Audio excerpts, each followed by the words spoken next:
ဒီကပေါ်တာဆွဲထားတဲ့ဆွဲခံထားလူပါလားမဟုတ်စစ်သားတယောက်ဖြစ်ဖို့လွယ်လားလွယ်ပါဘူး Oh my god သူစစ်မယ်စီးစစ်မယ်နော်ကိုလည်းအိမ်ကစုံစုံစစ်မယ်ဟုတ်လား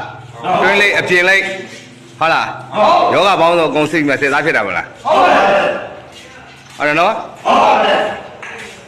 နိုင်ငံတော်ကာကွယ်ရေးသိရှိမှဝင်လို့ရယူလို့ရတာမလားဟုတ်တယ်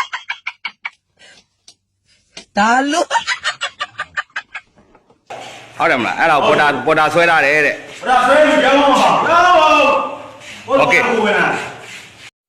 မေးလို့လေလူကိုပြောလို့မရလို့နိုင်ငံတော်ပြောလို့မရဘူးနိုင်ငံချစ်စိတ်နဲ့ဝင်တာဟုတ်တယ်မလားဟုတ်ပါပါဒါပဲပြောပြလိုက်အောင်သိကျင်တဲ့ကောင်လေနော်ဝင်နေဝင်ထွက်နေထွက်လို့ရမတားရင်မဟုတ်ဘူးလို့ပြောပြလိုက်တာโอเคနောက်ခါရွာကိုလာခဲ့စမ်းသိမပြောနဲ့လက်စီရမကြွဘူးကွာအားရမင်းအဲ့လိုမပြောနဲ့လေကွာမဆိုင်လိုက်တော့ကွာ